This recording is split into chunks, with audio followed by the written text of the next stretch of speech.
दोस्तों नमस्कार। मैं संजय शर्मा स्वागत करता हूं आपका आपके अपने चैनल श्रुति कोश पे। और इस वीडियो में हम बात करेंगे दोस्तों वैदिक सभ्यता की। तो दोस्तों वैदिक सभ्यता हम शुरू करें उससे पहले अगर आपने अब तक श्रुति कोश चैनल को सब्सक्राइब नहीं किया है तो आप सब्सक्राइब कर लें, जिससे कि आपको लेटेस्ट वीडियो प्राप्त होते रहें। दोस्तों आप इस परिवार को भी बढ़ा सकते हैं, आप अपने दोस्तों को जानकारी दे सकते हैं कि यहाँ पर जो है वो कंटेंट उपलब्ध है आपके रीट एग्ज़ाम के लिए, पटवार एग्ज़ाम के लिए, जिससे कि हमारा परिवार जितना ज़्यादा बढ़ पाएगा उतना ही हम और ज़्यादा आपके लिए वीडियो जो है उनका निर्माण कर पाएंगे, क्योंकि उससे मोटिवेशन मिलता रहता है दोस्तों। तो आइए शुरू करते हैं आज का हमारा टॉपिक, वैदिक सभ्यता। वैदिक सभ्यता दोस्तों, इसके पूर्व के वीडियो के अंदर हमने सिंधु घाटी सभ्यता के बारे में कंप्लीट चर्चा हमने कर ली है। अब हम वैदिक सभ्यता की बात करेंगे, जो कि रीट से जुड़ा हुआ टॉपिक है और कई एग्ज़ामों के अंदर इससे प्रश्न पूछे जाते हैं, चाहे वो RS हो या फिर IAS हो। कई एग्ज़ाम के अंदर ये टॉपिक आपके फ़ायदेमंद रहेगा। तो अगर वैदिक सभ्यता की बात करें दोस्तों, तो इसका जो एक्चुअल कार्यकाल जो माना जाता है वो कार्यकाल माना जाता है 1500 से 600 ईसा पूर्व। 1500 से 600 ईसा पूर्व इसका एक्चुअल जो कार्यकाल है, सभ्यता का काल है, वो माना जाता है। दोस्तों सिंधु सभ्यता के पतन के बाद भारत में इस सभ्यता का विकास हुआ। और अगर इसके निर्माता की बात की जाए तो जो निर्माता है इनके, वो दोस्तों माना जाता है आर्यों। आर्य दोस्तों, आर्य शब्द का अगर हम शाब्दिक अर्थ देखें तो आर्य शब्द का शाब्दिक अर्थ है दोस्तों श्रेष्ठ, या कुलीन भी कहा जाता है, या फिर हम इन्हें उच्च कुल भी कह सकते हैं। तो इनके जो निर्माता हैं, इनके जो संस्थापक भी हम इनको कह सकते हैं कि वैदिक सभ्यता के जो संस्थापक हैं, जो निर्माता हैं, वो आर्य हैं। और आर्य शब्द का जो शाब्दिक अर्थ है वो श्रेष्ठ या कुलीन या फिर उच्च कुल का होता है। दोस्तों अगर हम आर्यों के मूल निवास स्थान की बात करें, आर्यों का मूल निवास स्थान कि आर्य आखिर है कहाँ से, तो दोस्तों अलग अलग जो विद्वान हैं उन्होंने इसके अलग अलग मत जो हैं वो दिए हैं। अगर हम बात करें कि कौन कौन से विद्वान हैं और उन्होंने कौन कौन से मत दिए हैं, तो सबसे पहले हम लेते हैं दोस्तों, एक तरफ मैं यहाँ पर जहाँ से आए गए हैं वो लिख रहा हूँ और दूसरे जिन्होंने ये मत दिया है वो लिख रहा हूँ। तो सबसे पहले अगर मैं बात करूं कि आर्य कहां से आए हैं, तो आर्यों के लिए कहा गया है कि ये उत्तरी ध्रुव से आए हैं, उत्तरी ध्रुव से आए हैं। और ये उत्तरी ध्रुव से आए हैं ऐसा किसने कहा? ऐसा कहा गया दोस्तों तिलक के द्वारा। तिलक के द्वारा, बाल गंगाधर तिलक, तिलक के द्वारा ये कहा गया। और ये किसमें कहा गया दोस्तों? इनकी पुस्तक है the Arctic home of Aryans. इसके अंदर तिलक द्वारा ये कहा गया कि साहब ये जो आर्य हैं, ये आर्य उत्तरी ध्रुव से पधारे हैं। दूसरा अगर हम मत की बात करें तो दूसरा मत दिया है दोस्तों कि आर्य जो हैं वो तिब्बत प्रदेश से आए हैं। और तिब्बत प्रदेश से आए हुए जो इनको कहा गया है वो दयानंद सरस्वती के द्वारा कहा गया है।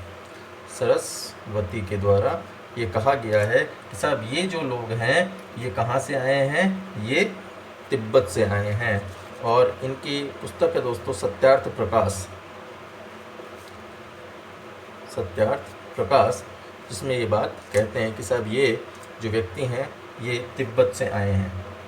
फिर तीसरी अगर हम मत की बात करें तो कहा जाता है कि जो वैदिक सभ्यता के आर्य हैं वो यूरोप से आए हैं। और ये बात कही है दोस्तों सर विलियम जोन्स के द्वारा। सर विलियम जोन्स के द्वारा ये बात कही गई है कि साहब ये जो व्यक्ति हैं ये व्यक्ति आए हैं यूरोप से, और वहीं पर इनके लिए कहा जाता है कि साहब ये जो व्यक्ति हैं ये सैंधव प्रदेश से आए हैं। सैंधव प्रदेश, और सैंधव प्रदेश जो है कौन सा, सप्त सैंधव प्रदेश, सप्त सैंधव प्रदेश से ये आए हैं। और ये कहा जाता है संपूर्णानंद के द्वारा और अविनाश चंद्र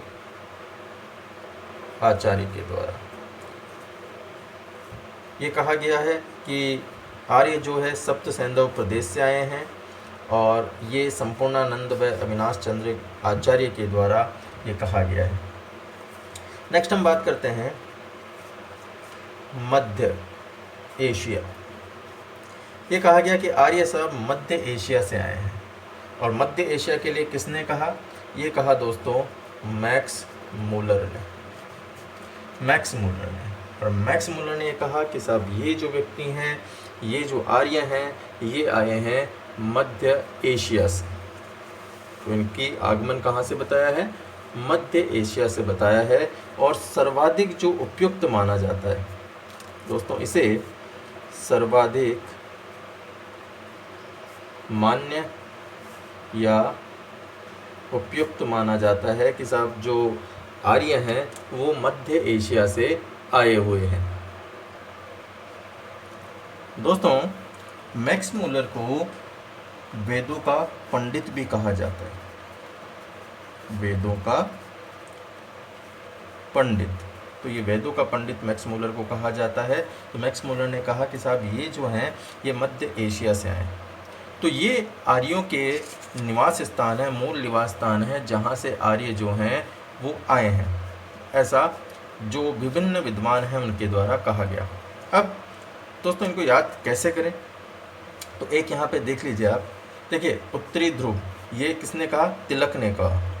अब तिलक किस पे लगाते हैं, सर से, और जब तिलक हट जाता है तो क्या कहते हैं हम, तिलक उतर गया, तिलक उतर गया। तो इसका मतलब क्या कि उत्तरी उतर गया, उत्तरी ध्रुव तिलक द्वारा, तिलक उतर गया, उत्तरी ध्रुव तिलक द्वारा। यहाँ पे मैं लिख देता हूँ, तिलक उतर गया।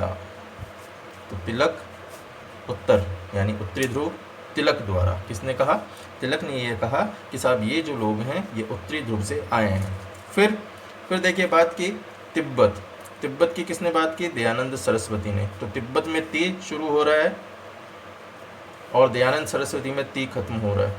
तो दोनों में ती आ रहा है, ती शुरुआत में, ती अंत में। याद रखें, ती शुरुआत और ती अंत, तिब्बत दयानंद सरस्वती, ठीक है। फिर यूरोप, यूरोप में किसने कहा, sir Williams Jones, sir Williams Jones. ये कहते हैं कि साहब यूरोप से जो हैं वो आए आर्य। तो आप याद कर सकते हैं इसको ट्रिक के माध्यम से, सर यूरो का ज्ञान कराएंगे, सर यूरो का ज्ञान कराएंगे। अब सर से कौन, सर विलियम जोन्स, और यूरो से क्या, यूरोप से आए हैं, तो सर यूरो का ज्ञान कराएंगे। तो जब सर यूरो का ज्ञान कराएंगे तो सर विलियम्स जॉन कहते हैं कि साहब कि यूरोप से पधारे हैं। इसी तरह से सप्त सैंधव प्रदेश, संपूर्णानंद और अविनाश चंद्र घोष। तो अब ये ध्यान दे दें आप, यहाँ पे सप्त सैंधव प्रदेश क्या नाम है, ये से ही शुरू हो रहा है, सैंधव प्रदेश, सप्त सैंधव प्रदेश।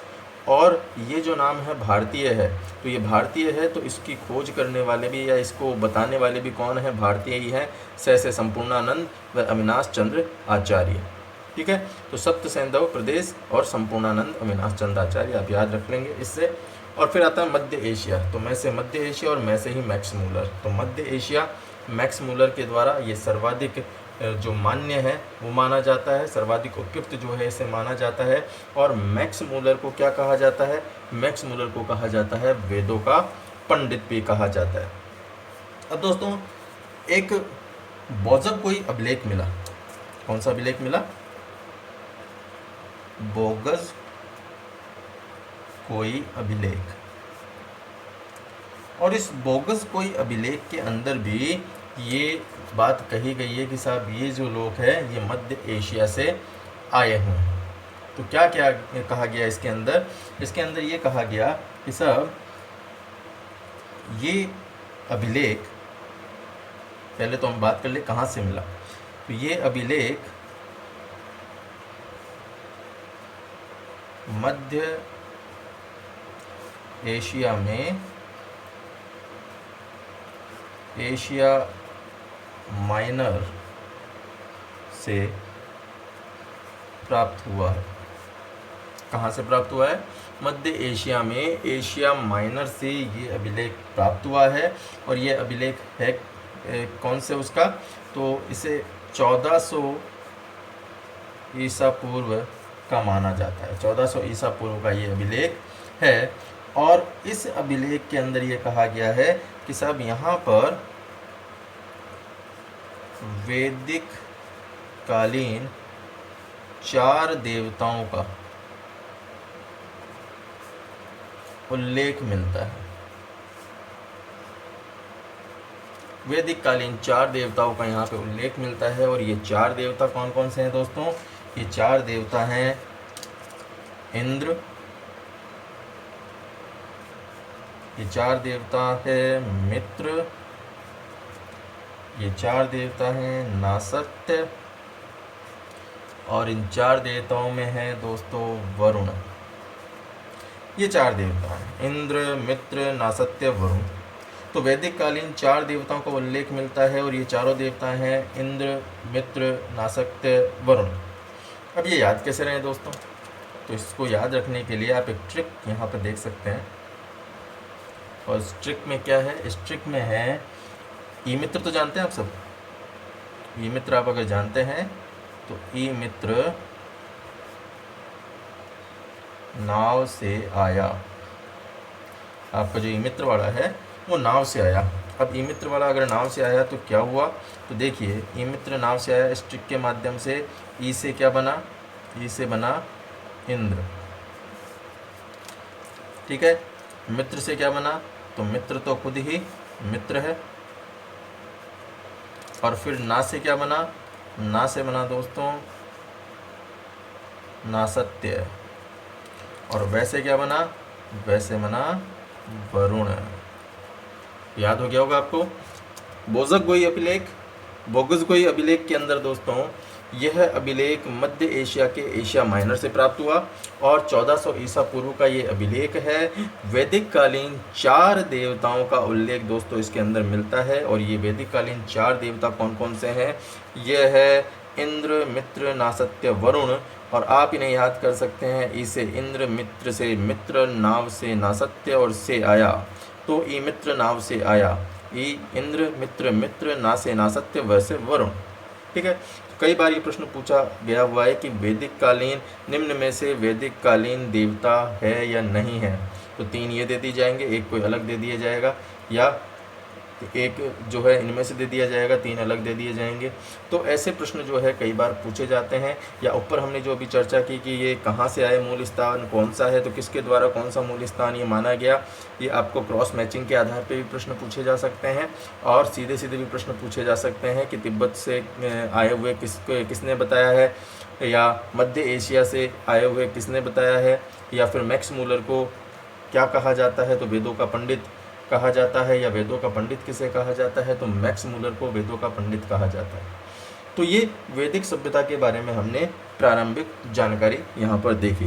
अब एक चीज़ यहाँ पर और इसके साथ ही हम देख लेते हैं दोस्तों, यहाँ पर अगर हम वैदिक काल की बात करें, वैदिक सभ्यता की बात करें, वैदिक सभ्यता को जो हमने 1500 से 600 ईसा पूर्व माना है, ये 1500 से 600 ईसा पूर्व जो है इसको भी अलग अलग पार्टीशन में बांटा गया है।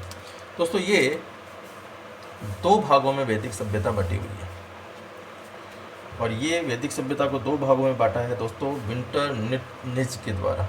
विंटर नित्ज के द्वारा तो विंटर नित्ज ये कहते हैं कि साहब वैदिक सभ्यता 2 भागों में बटी हुई थी। एक तो थी ऋग्वैदिक काल